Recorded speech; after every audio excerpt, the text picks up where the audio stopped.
മലയാള ചലച്ചിത്രരംഗത്തെ നിത്യഹരിത നായകൻ എവരിടൈം evergreen hero എന്നറിയപ്പെട്ടിരുന്ന ഒരു ഇന്ത്യൻ ചലച്ചിത്ര നടനായിരുന്നു പ്രേം നസീർ. ജീവിതകാലം 23 മാർച്ച് 1929 മുതൽ 1989 ജനുവരി 16 വരെ. മലയാള സിനിമയിൽ അദ്ദേഹത്തിന്റെ തലമുറയിലെ പ്രമുഖരിൽ ഒരാളായി പ്രേംനസീർ അറിയപ്പെടുന്നു. അബ്ദുൽ ഖാദർ എന്നായിരുന്നു അദ്ദേഹത്തിന്റെ യഥാർത്ഥ പേര്. ഇന്ത്യൻ സിനിമയിലെ തന്നെ ആദ്യത്തെ സൂപ്പർ താരം ആയിരുന്നു പ്രേംനസീർ. അനശ്വരനായ സത്യനുശേഷം മമ്മൂട്ടി, മോഹൻലാൽ ദ്വയം വരെ മലയാള ചലച്ചിത്ര താരരാജാവായി അദ്ദേഹം നിലനിന്നു. ഒരു നാടക നടനായി ഔദ്യോഗിക ജീവിതം ആരംഭിച്ച നസീർ 1951 ത്യാഗസീമ എന്ന സിനിമയിലൂടെയാണ് ചലച്ചിത്ര രംഗത്ത് അരങ്ങേറ്റം കുറിച്ചത്. സത്യന്റെയും നസീറിന്റെയും അരങ്ങേറ്റ ചിത്രം കൂടിയായിരുന്ന ത്യാഗസീമ പക്ഷേ റിലീസായില്ല. പിന്നീട് 1952 പുറത്തിറങ്ങിയ മരുമകൾ എന്ന ചിത്രത്തിലൂടെയാണ് ബിഗ് സ്ക്രീനിൽ വന്നത്.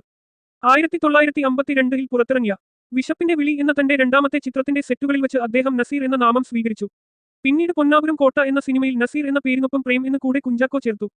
1950കളിൽ ഒരു താരമായി ഉയർന്നുവന്ന അദ്ദേഹം 1950 മുതൽ 1989 അദ്ദേഹത്തിന്റെ മരണം വരെയുള്ള കാലത്ത് മലയാള സിനിമയിലെ പകരം വെക്കാനില്ലാത്ത സൂപ്പർ താരങ്ങളിലൊരാളായിത്തീർന്നിരുന്നു. ഒരു റൊമാന്റിക് നായകനെന്ന നിലയിൽ അദ്ദേഹം ഏറെ പ്രശസ്തനാണ്. 1985 ശേഷം മറ്റ് കലാകാരന്മാരെപ്പോലെ എല്ലാത്തരം കഥാപാത്രങ്ങളും ചെയ്യാൻ ആഗ്രഹിച്ചതിനാൽ നായകവേഷങ്ങളിൽ നിന്ന് മറ്റു കഥാപാത്രങ്ങളിലേക്ക് അദ്ദേഹം മനപൂർവ്വം വഴിമാറി സഞ്ചരിച്ചു.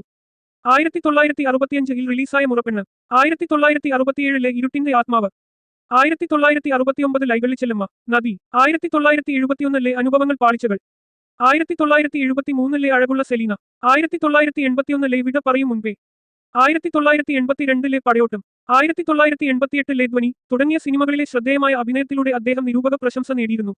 വിട പറയും മുൻപേ എന്ന സിനിമയിലെ മാധവൻ കുട്ടിയെ അവതരിപ്പിച്ചതിന്റെ പേരിൽ അദ്ദേഹം കേരള സംസ്ഥാന ചലച്ചിത്ര അവാർഡ്, പ്രത്യേക ജൂറി അവാർഡ് നേടിയിരുന്നു. കലയ്ക്ക് നൽകിയ സംഭാവനകളെ മാനിച്ച് ഇന്ത്യ ഗവൺമെന്റ് യഥാക്രമം 3ാമത്തെയും 4ാമത്തെയും സിവിലിയൻ ബഹുമതികളായ പത്മഭൂഷൺ, പത്മശ്രീ എന്നിവ നൽകി അദ്ദേഹത്തെ ആദരിച്ചിരുന്നു. 1989 ജനുവരി 16 62 വയസ്സിൽ അഞ്ചാം പനി ബാധിച്ച് അദ്ദേഹം അന്തരിച്ചു. 542 മലയാളം സിനിമകളിൽ നായകനായി അഭിനയിച്ചതിന്റെ പേരിലും 130 സിനിമകളിൽ ഒരേ നായിക ഷീലക്കൊപ്പം അഭിനയിച്ചതിന്റെ പേരിലും 2 ഗിന്നസ് വേൾഡ് റിക്കാർഡുകൾ അദ്ദേഹം സ്വന്തമാക്കിയിരുന്നു.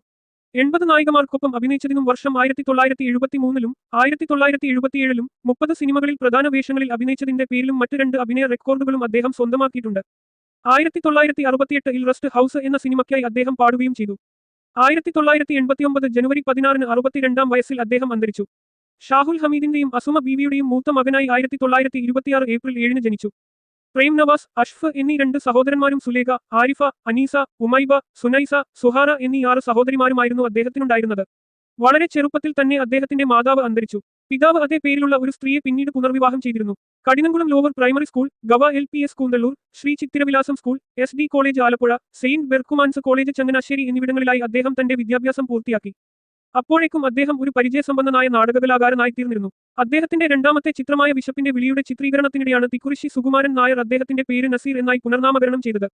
പിന്നീട് സൂപ്പർ നായകനിലേക്കുള്ള വളർച്ച വളരെ പെട്ടെന്നായിരുന്നു. പ്രേം നസീർ തന്റെ മുറപ്പെണ്ണായ ഹബീബ് ബീവിയെയാണ് വിവാഹം കഴിച്ചത്. അവർക്ക് 3 പെൺമക്കളുണ്ട്. ലൈല തിരുവനന്തപുരം സ്വദേശിയും എഞ്ചിനീയറുമായ റഷീദിനെ വിവാഹം കഴിച്ച് കോഴിക്കോട് സ്ഥിരതാമസമാക്കിയിരിക്കുന്നു. റസിയ കണ്ണൂരിൽ നിന്നുള്ള വ്യവസായി ഹാഷിമിനെ വിവാഹം കഴിക്കുകയും ചെന്നൈയിൽ സ്ഥിരതാമസമാക്കുകയും ചെയ്തു. ഇരുവരും പുത്രൻ ഷാനവാസിനേക്കാൾ മൂത്തവരാണ്. ഇളയമകൾ റീത്ത പുനലൂർ സ്വദേശി ഡോക്ടർ ഷഫുദ്ദീനെ വിവാഹം കഴിച്ച് മസ്കറ്റിൽ സ്ഥിരതാമസമാക്കി. പ്രേംനസീറിന്റെ മൂത്ത സഹോദരി സുലൈഖ ബീവിയുടെ മകളാണ് ഷാനവാസിന്റെ പത്നിയായ ആയിഷ ബീവി. പ്രേം നസീറിന്റെ പുത്രൻ ഷാനവാസ് ഏതാനും ചിത്രങ്ങളിൽ അഭിനയിച്ചെങ്കിലും പിതാവിനെപ്പോലെ അഭിനയരംഗത്ത് ശോഭിക്കാൻ കഴിഞ്ഞില്ല. പ്രേം നസീറിന്റെ 3ാം തലമുറയായി ഷാനവാസിന്റെ പുത്രൻ ഷമീർ ഖാൻ മലയാള ചിത്രമായ ഉപ്പുകണ്ടും ബ്രദേഴ്സ് ബാക്ക് ഇൻ ആക്ഷനിൽ അഭിനയിച്ചിരുന്നു.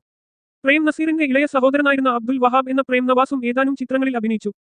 സിനിമയിൽ അഭിനയിക്കാൻ തുടങ്ങിയ കുടുംബത്തിലെ ആദ്യത്തെയാളായിരുന്നെങ്കിലും അദ്ദേഹം പിന്നീട് ഒരു നിർമ്മാതാവായി മാറുകയും അഗ്നിപുത്രി, തുലാവർഷം, പൂജക്ക് എടുക്കാത്ത പൂക്കൾ, നീതി, കെണി എന്നീ ചിത്രങ്ങൾ നിർമ്മിക്കുകയും ചെയ്തു. പ്രേം നവാസിന്റെ ഏക മകൻ പ്രേം കിഷോറും വെക്കേഷൻ, തസ്കരപുത്രൻ എന്നീ 2 മലയാള ചിത്രങ്ങളിൽ അഭിനയിച്ച് സിനിമാ വ്യവസായവുമായി അടുത്ത ബന്ധം പുലർത്തിയിട്ടുണ്ട്. മലയാളത്തിൽ ആദ്യമായി നിർമ്മിക്കപ്പെട്ട ബഹുവർണ്ണ ചിത്രമായിരുന്ന കണ്ടം ബച്ചക്കോട്ടിൽ അഭിനയിച്ചതിന്റെ പേരിലും പ്രേം നവാസ് ശ്രദ്ധേയനാണ്. അദ്ദേഹത്തിന്റെ രണ്ടാമത്തെ ചിത്രമായ വിശപ്പിന്റെ വിളിയുടെ ചിത്രീകരണത്തിനിടെ കുഞ്ചാക്കോയും KV കോശിയും തിക്കുറിശ്ശിയെ സമീപിച്ചാണ് അദ്ദേഹത്തിന്റെ പേര് നസീർ എന്ന് പുനർനാമകരണം ചെയ്തത്. പിന്നീട് ജനകീയ നായകനിലേക്കുള്ള വളർച്ച വളരെ പെട്ടെന്നായിരുന്നു. പിന്നീട് സംവിധായകനായി മാറിയ J ശശികുമാറിന്റെയും നടന്മാരായ ബഹദൂറിന്റെയും ഉമ്മറിന്റെയും പേരുകളും തിക്കുറിശ്ശി മാറ്റുകയുണ്ടായി. എന്നാൽ ഉമ്മറിനായി തിരഞ്ഞെടുക്കപ്പെട്ട സ്നേഹജാൻ എന്ന നാമം അദ്ദേഹം ഈ ഒരു ചിത്രത്തിൽ മാത്രമാണ് ഉപയോഗിച്ചത്. എക്സൽ കമ്പനിക്കുവേണ്ടി ആയിരുന്നു അദ്ദേഹം ചലച്ചിത്രത്തിൽ അഭിനയിച്ചു തുടങ്ങിയത്. 1951 ഡിസംബർ 26 ക്യാമറയ്ക്കു മുന്നിൽ വന്നു. 1952 മരുമകൾ എന്ന ചിത്രത്തിലൂടെയാണ് ചലച്ചിത്രരംഗത്തേക്ക് കടന്നുവന്നത്. അദ്ദേഹത്തിന്റെ മിക്കവാറും ചിത്രങ്ങളുടെ നിർമ്മാതാക്കൾ ഉദയ, മേരിലാൻഡ് സ്റ്റുഡിയോകളായിരുന്നു. മലയാളികളുടെ മനസ്സിലെ പുരുഷ സങ്കല്പങ്ങളുടെ സാക്ഷാത്കാരമായിരുന്നു പ്രേം നസീറിന്റെ ചലച്ചിത്ര കഥാപാത്രങ്ങൾ. 542 മലയാള ചിത്രങ്ങളിൽ അഭിനയിച്ചതോടൊപ്പം പ്രേംനസീർ 56 തമിഴ് ചിത്രങ്ങളിലും 21 തെലുങ്ക് ചിത്രങ്ങളിലും 32 കന്നഡ ചിത്രത്തിലും അഭിനയിച്ചിട്ടുണ്ട്. അദ്ദേഹം ഷീലയുമൊത്ത് 130 ചലച്ചിത്രങ്ങളിൽ പ്രണയ ജോഡികളായി അഭിനയിച്ചു. ഇത് ഒരു സർവ്വകാല റെക്കോർഡാണ്. ജയഭാരതിയോടൊത്ത് 92 സിനിമകളിൽ ഒന്നിച്ചഭിനയിച്ചത് മറ്റൊരു റെക്കോർഡ് കൂടിയാണ്. 1978 ഇൽ 41 സിനിമകളിലും 1979 ഇൽ 39 സിനിമകളിലും നായകവേഷം അവതരിപ്പിച്ചു. 781 ചിത്രങ്ങളിൽ 93 വിവിധ നായികമാരുമായി അദ്ദേഹം നായകനായി അഭിനയിച്ചു. ഏറ്റവുമധികം സിനിമകളിൽ നായകനായി അഭിനയിച്ചതിന്റെ ഗിന്നസ് റെക്കോർഡ് അദ്ദേഹത്തിന്റെ പേരിലാണുള്ളത്. 1980 ഇൽ പുറത്തിറങ്ങിയ തന്റെ 500ാമത്തെ ചിത്രമായ കരിപുരണ്ട ജീവിതങ്ങളിലെ അഭിനയത്തിന് ഔട്ട്സ്റ്റാൻഡിംഗ് പെർഫോമൻസ് അവാർഡ് ലഭിച്ചു. ആ സമയത്തു രണ്ടുപേർ ഒരുപോലെ മികച്ച നടന്റെ പട്ടികയിൽ വന്നപ്പോൾ ആണ് പ്രേം നസീറിന് പ്രഥമ ഔട്ട്സ്റ്റാൻഡിംഗ് പെർഫോമൻസ് അവാർഡ് ലഭിച്ചത്. പടയോട്ടം, ഇരുട്ടിന്റെ ആത്മാവ് എന്നീ സിനിമകളിലെ അഭിനയത്തിന് കപ്പിന്റെയും ചുണ്ടിന്റെയും അകലത്തിലാണ് അദ്ദേഹത്തിന് ദേശീയ അവാർഡ് നഷ്ടമായത്. അദ്ദേഹത്തിന്റെ ഓർമ്മയ്ക്കായി പ്രേം നസീർ പുരസ്കാരം 1992 ഇൽ സ്ഥാപിച്ചു. മലയാള സിനിമയ്ക്കും ഇന്ത്യൻ സിനിമയ്ക്കുമുള്ള അദ്ദേഹത്തിന്റെ സംഭാവനകളെ മാനിച്ച് രാഷ്ട്രപതിയുടെ പത്മഭൂഷൺ പുരസ്കാരം അദ്ദേഹത്തിന് നൽകി. സർവ്വകാല സംഭാവനകളെ മാനിച്ച് കേരള സംസ്ഥാന പ്രത്യേക ജൂറി അവാർഡ് അദ്ദേഹത്തിന് 1981 ഇൽ നൽകി. പ്രേം നസീറും യേശുദാസും ഒരു ഉത്തമ നടൻ ഗായക ജോഡിയായിരുന്നു. ഇവർ ഒരുമിച്ചുള്ള സംഗീതങ്ങൾ മലയാള സിനിമാചരിത്രത്തിൽ അനശ്വരമായി നിലകൊള്ളുന്നു. അവസാനമായി അഭിനയിച്ച ചിത്രം ധ്വനിയും 1990 ഇൽ പുറത്തിറങ്ങിയ കടത്തനാടൻ അമ്പാടി എന്ന ചിത്രമാണ് നസീറിന്റേതായി പുറത്തിറങ്ങിയ അവസാനത്തെ ചിത്രം. ഗാനരംഗങ്ങളിൽ ഇത്രയും മനോഹരമായി അഭിനയിക്കുന്ന മറ്റൊരു നടനും ഇന്ത്യയിലില്ല. ദേവരാജന്റെയും ബാബുരാജിന്റെയും ഗാനങ്ങൾ അദ്ദേഹം ജനപ്രിയമാക്കി. യേശുദാസിന്റെ ശബ്ദവുമായി ഏറ്റവും പൊരുത്തപ്പെടുന്ന നടനും നസീറാണ്. ക്യാമറയിലൂടെ ഏത് ആംഗിളിൽ നിന്നു നോക്കിയാലും ഒരുപോലെ തിരിച്ചറിയാവുന്നത് അദ്ദേഹത്തിന്റെ മുഖത്തിൻ പ്രത്യേകത ആയിരുന്നു. ഇത് ഒരു തരം ത്രിമാന അനുഭൂതി 3D എഫക്ട് കാഴ്ചക്കാരിൽ സൃഷ്ടിക്കുമായിരുന്നു. അദ്ദേഹത്തെ വിജയത്തിന്റെ ഒരു പ്രധാന ഘടകം ഇതായിരുന്നു.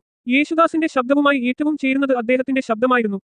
യാതൊരു അഹങ്കാരവും സിനിമയിലെ ജീവിതത്തിലോ ഒരിക്കലും അദ്ദേഹത്തിനുണ്ടായിരുന്നില്ല. അവസാനകാലത്ത് കടുത്ത പ്രമേഹരോഗം കൊണ്ട് ബുദ്ധിമുട്ടിയ നസീർ പക്ഷേ ചലച്ചിത്രലോകത്തും സാമൂഹിക ലോകത്തും നിറസാന്നിധ്യമായി തുടർന്നുവന്നു. അൾസർ ബാധിച്ചതിനെ തുടർന്ന് ചെന്നൈയിലെ ആശുപത്രിയിലായി. അൾസർ മാറിയെങ്കിലും 5ാം പനി ബാധിച്ചു മരിച്ചു. അർഹിക്കുന്ന ബഹുമതികൾ അദ്ദേഹത്തിന് ലഭിച്ചിട്ടില്ല എന്നത് നിർഭാഗ്യകരമായ വസ്തുതയാണ്. ഗിന്നസ് ലോക റിക്കാർഡ് 3 വിഭാഗങ്ങളിലായി നേടിയിട്ടുണ്ട്. 1983 ഇൽ ചലച്ചിത്രത്തിലെ സമഗ്ര സംഭാവനയ്ക്കായി പത്മഭൂഷൺ പുരസ്കാരം അദ്ദേഹത്തിന് ലഭിച്ചു. 1 ഇന്ത്യൻ സിനിമയുടെ 100ാം വാർഷികത്തോടനുബന്ധിച്ച് പുറത്തിറക്കിയ ഇന്ത്യൻ സിനിമാ മേഖലയിലെ 50 പേരുടെ സ്റ്റാമ്പുകളിൽ പ്രേംനസീറിന്റെ ചിത്രവും ആലേഖനം ചെയ്തിരുന്നു. ഇതിൽ മലയാളത്തെ പ്രതിനിധീകരിച്ച് നസീറിന്റെ ചിത്രം മാത്രമാണ് ഇടം നേടിയത്.